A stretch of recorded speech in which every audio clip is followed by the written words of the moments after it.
She moved to Colorado with a suitcase and a prayer, found the love of her life, had 2 super cute kiddos in 2 years, all the while completing her undergrad. She then founded Denver's premier doula agency, Doulas in Denver, which provides care and compassion to Denver families with expertise, warmth, and intuitiveness.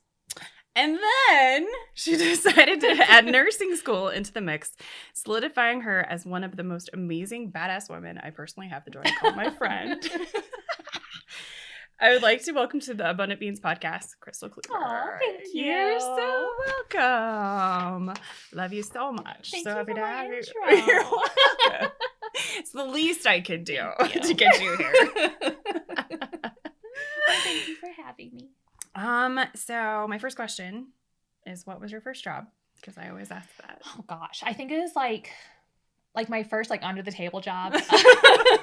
Or over the table, that works too. Babysitting. Oh yeah. And then working in a pool house, and it was like probably the 90s because I remember her smoking in the concession stand with all the windows closed. In the pool house. Yeah. So funny. So you've always been a risk taker. Yes. It's one of our favorite things about you. So you moved to Colorado with just a suitcase. Yep. What prompted that move? And how old were you? I was newly 20. I moved on June 1st. My birthday's May 28th. So I bought my ticket 2 weeks before that. So I was just 19. I'm leaving. Yeah, I just kind of knew I needed a change. Virginia wasn't where I was going to grow as a person. It just wasn't for me. And looking back, it was definitely the right decision, but it was tough. Moving, not knowing I didn't know anyone here. So yeah, it was tough, but definitely the right thing to do. How did you choose Colorado? Honestly, it was just, I was super just picked a spot on the map. That's awesome. Yeah. And I picked Boulder. So I flew into DIA and had to figure out how to get to Boulder at 11 p.m. And back then there was no Uber. No, there was no Uber. I don't even think I had, I don't know what kind of phone I had, but it definitely wasn't an iPhone yet. So I figured it out. And then you found a job in Boulder? Yeah, I started working at the Cheesecake Factory. Oh, that's right. Basically, I just went the first day. I was awake and trying to figure out life, putting my pieces together. So I just went on Pearl Street and applied to a bunch of restaurant jobs and got a call back from the Cheesecake Factory and said, yes, I can start today because I have literally nothing else going on here. It's crazy. Did you even have a place to stay? I was subleasing some place, a room and a place with all these other people. I think there were probably 5 of us total. That's so crazy. Mm-hmm. But it was worth it because that's who, so the girl who lived in the apartment across from us is actually who introduced me to Darren. So. And then all the pieces just went click, click, click. Yes, click, click, yes. click. That's so cool. So you were I'm just going to jump all the way ahead to, you were a very busy solo doula. Yes. How did you decide to start an agency? What was the impetus for that? Being a solo doula is really tough. It is so tough. Not even just being on call, but just not having someone to break stuff down to. Mm-hmm. You see stuff as a doula that you need to talk about, put it away and also just deal with. Mm-hmm. I was very lonely as a solo doula, mm-hmm. but I didn't have a doula friend to say let's go into business together, because that actually makes a lot more sense than what I'm doing over here running mm-hmm. around like crazy. And then I started the agency, and I also met you. And then all the people came. Well, and you were offering to support me just client wise if I had, because there were times where I had birth after birth, mm-hmm. and I was fatigued. Yeah. And you would tell me I can step in for you, but it just didn't fit in with what I was doing because my clients had never met you. Mm-hmm. So just putting it together later on, it all worked out. But yeah, it was tough as a solo doula. It's but it's hard to create an agency from scratch because it was a pretty new concept at that time. Yeah, so it was a new concept. I didn't really totally understand what I was doing at first. Most of us don't. But I have a way of just kind of taking an idea and packaging it really nice. Mm-hmm. And that's just one of the gifts that I have. And I was able to kind of create it. And I had people who went along for my ride who understood what I was doing. Yes. Me. Thankfully. You're still on it. Yeah, I'm still on this ride. Every once in a while at this point. Yeah. So you tend to be a pioneer among your doula peers. What are some of the things you implemented into the doula business that other people weren't doing? I have a couple examples, but gosh, I mean, it just feels like a lot. The agency model alone, that was different. It was new enough. Sharing call was different. I'm trying to figure that out. But two that come to mind are paid consults. That's the biggest one. The biggest one. Gosh, what else? Paid consults, and also charging hourly for if we're at a birth for more than 12 hours, being paid for more than that. Those were new concepts that, I knew that they were right to do, but you've seen the way I've been talked to about it. Right? It's been very interesting because in other professions, that's not. Paid consults are normal. Right. Like, you don't go see lawyers for free. No. You don't go see CVs for free. Who are giving you advice, and you want them to be able to advise you without being like, I can't do anything without seeing this or kind of knowing what your plan is for that. So it just only made sense that for us giving like an hour of our time, and it's always more than an hour. Yeah. Sometimes it's 2 or 3. But giving ourselves fully to our clients, being able to show up at their home. At their home. As we have to drive there. Yes. Plus the travel time. Plus Denver. 4 or 5 minutes to get everywhere. Yeah. But for us to arrive there in a way that is unhurried, and that we're cool, calm, collected, and able to engage with our client without freaking out about, I'm not paying a babysitter, so I got to get out of here. Just stuff like that. It only made sense. Also, it makes the clients more invested in working with us, because from the beginning, they're committed to at least an hour with us. And it lets them know that they're safe with us too, because they just feel more well taken care of. And it's been amazing for our conversion rates. Oh, yeah, for sure. What are we at? Like 95%? Probably. I haven't run the numbers in a while, but we were at 100 for a while, but then this model isn't for everyone, and sometimes it does take the clients to like go to that and realize that it's not for them. But we also, everyone's been compensated for their time at that time. Yeah. Also, converting, we don't want to have just every client that comes our way. So when we talk about conversion, this also helps them get to that point of, we know that this is the right client for us. And we're the right ones for them too. Yeah. Oh, absolutely. Because they're already slightly invested, and that's super helpful. And I've already to make the decision. Yeah, absolutely. And I've most of the time I already talked to them on the phone or over email, really listening to their needs and knowing that this is going to be a good fit moving forward. So I feel comfortable offering them a paid consult because I know that we're not wasting anyone's time here. Yeah. I love that. Thank you. Yeah. And it's one of those things that you and I we're like, should we do this? Should I do this? I know. Can I do this? And we're just like, let's just try it. Yeah. Absolutely. Well, I tell business owners all the time, just try the thing. Yeah, and what's the worst that could happen? We would, I don't even know what we talked about, maybe miss a few clients along the way, and then we could realize this isn't working, but we just had to try it. It's worked amazing, though. No, and I will never go back. Ever. What have the greatest obstacles been in building Doulas in Denver? So many. So many. It's so hard. It's... Oh, gosh.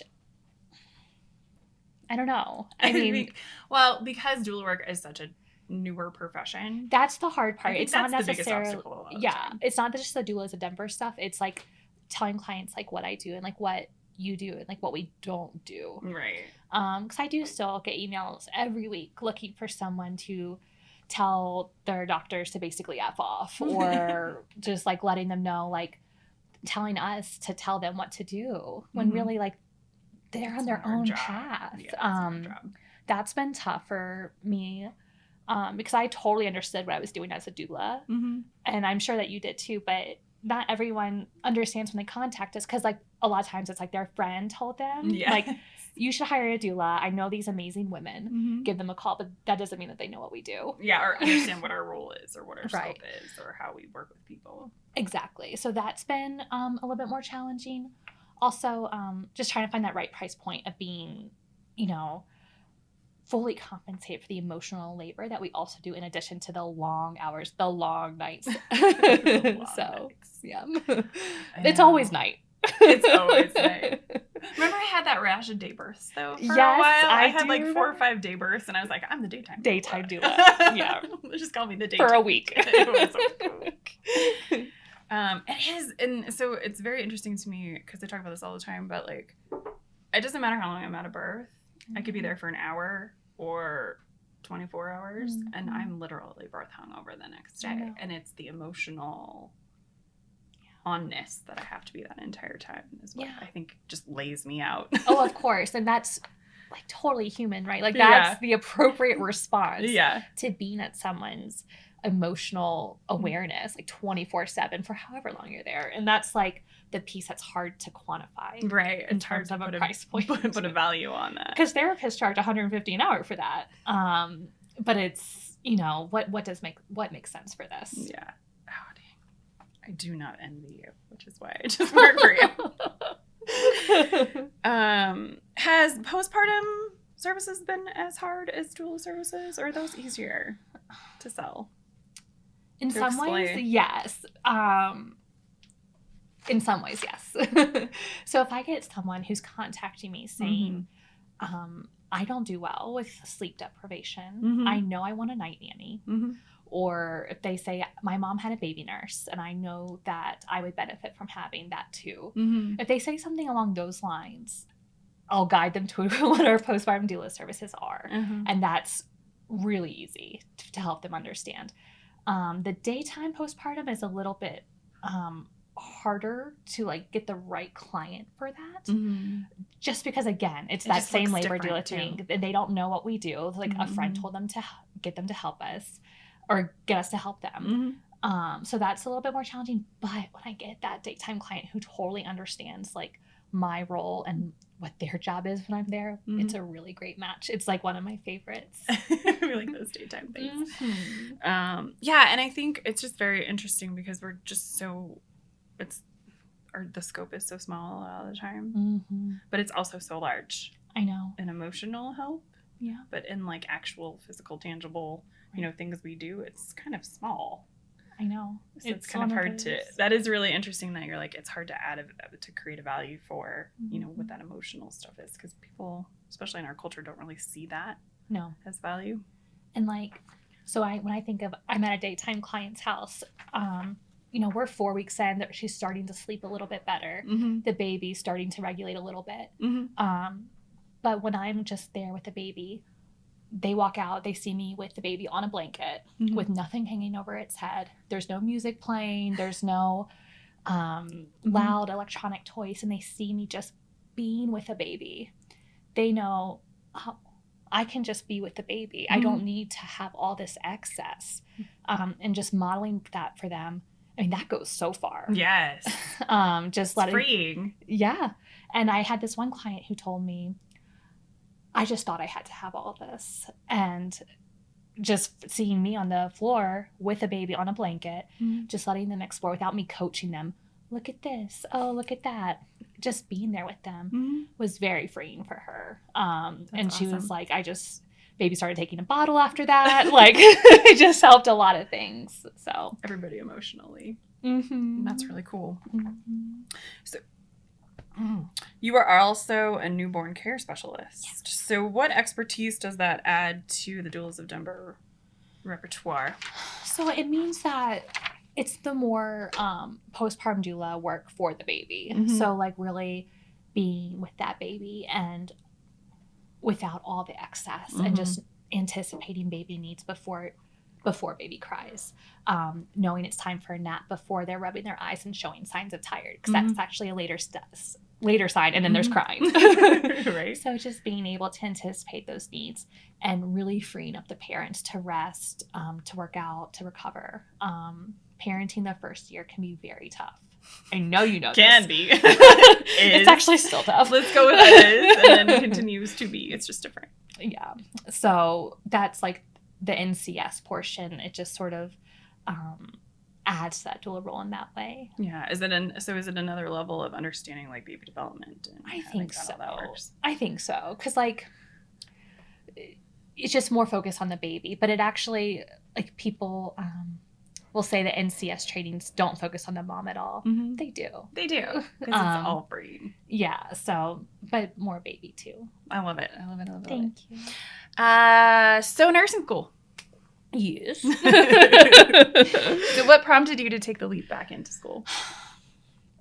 Gosh, I don't know. You have so many reasons, I think. I think know. there's a lot of reasons. There's a lot of reasons. And it's not so different than like what I was doing with Doulas of Denver. I was in labor and delivery. I was in the postpartum rooms. I was in clients' homes with newborns, and the clients are still very fresh postpartum. So it's not that I wasn't exposed to that before, but I just thought, my clients are always calling me their baby nurse. Maybe I could be an actual nurse. Maybe I could be an actual nurse and like not have to correct people all the time, and just I was going to try it and see, because nursing school has the reputation of being very challenging, demanding. It's been all those things for you, though. Yeah, it has been. I mean, just why you're a badass. Tired. Thank you. So I wasn't sure if it would work for me, and I didn't know if I had just like the academic ability to do it. Like, I do have dyslexia. I do have dysgraphia. Reading is not easy for me. I can do it, but taking notes is not easy. So I had to learn new strategies for learning material, but I was able to do it. So I was like, about like in March or April, I was like, okay, like I'll keep, because I started in January. So I was like, I'll just continue. Until that point, I wasn't sure. So. But you're almost done, right? Are you almost done? Yeah, I'm almost done. I finish, I think it's 274 days now. So this is an accelerated program, right? It's an accelerated program. So a traditional 4-year Bachelor of Science in Nursing is 4 years. And then Colorado has one of the highest number of clinical hours required to be recommended to the Board of Nursing. So Colorado has 750 clinical hours, whereas like some states have like 450. So it's just interesting that I decided to do this here. Right. You could have gone somewhere else. I know. Faster. So my program is 21 months with the 750 clinical hours on top of didactic. And then it's a bachelor's. So don't know how you do it. Plus you run the business. Plus you have two kiddos and a husband and a couple of dogs, a couple of crazy dogs. Yes. Very crazy dogs. Very crazy dogs. So how will your nursing expertise help grow Doulas of Denver? Gosh, I hope it will help it grow. I hope it will. And my thoughts are just that I can let them know when things are for real out of our scope. Yes. We can like prevent that early on. And just letting them know, like, and we've always been this way, but just we work well with medical professionals.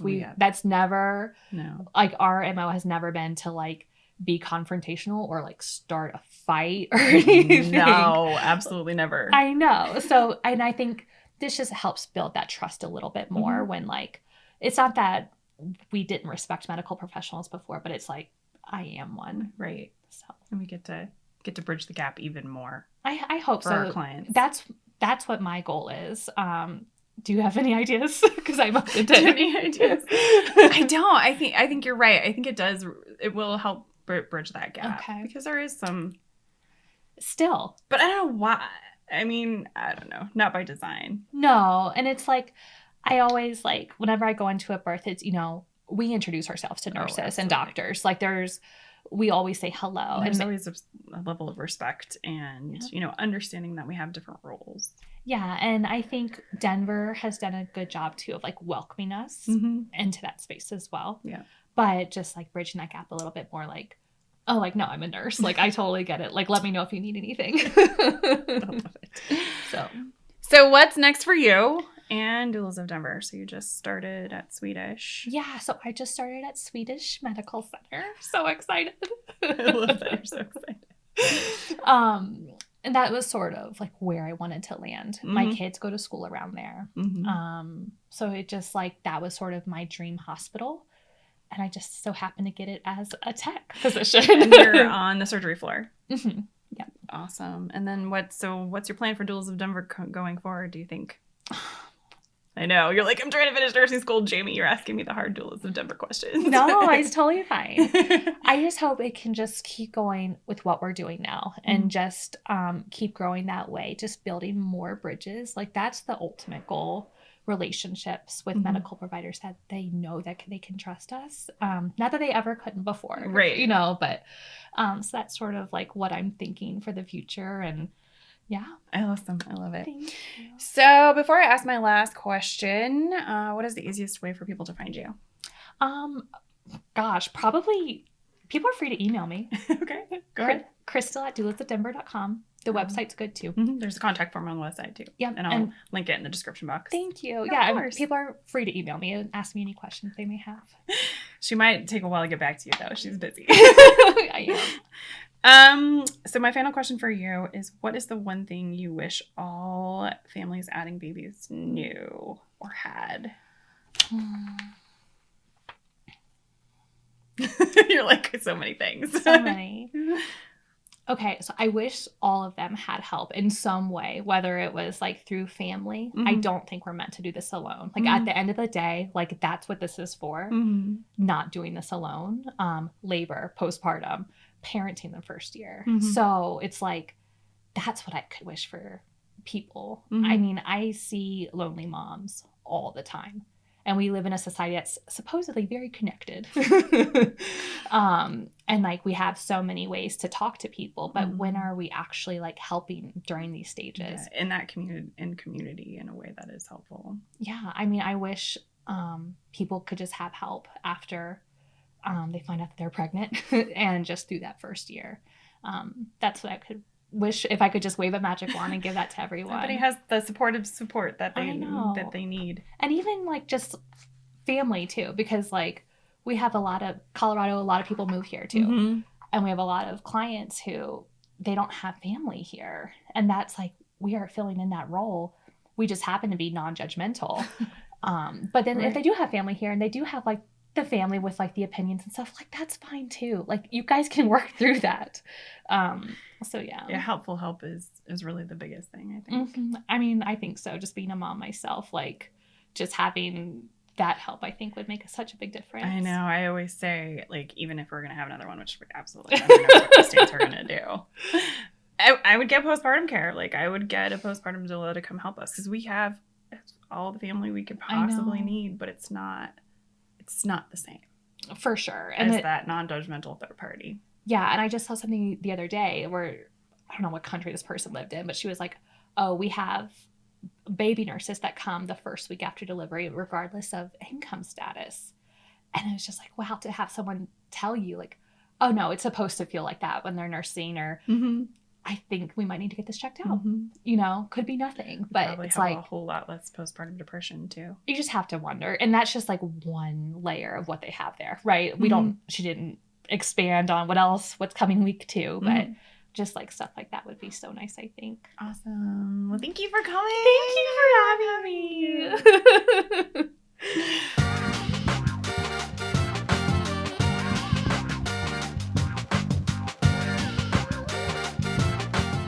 Hey y'all, thanks for listening. If you found this podcast to be inspiring, helpful, and entertaining, please like and subscribe. This helps us grow the community and reach more people. If you are interested in learning more about this episode's guest or accessing any of the books or other resources mentioned in this episode, be sure to check out the description box below. Until next time, be abundant.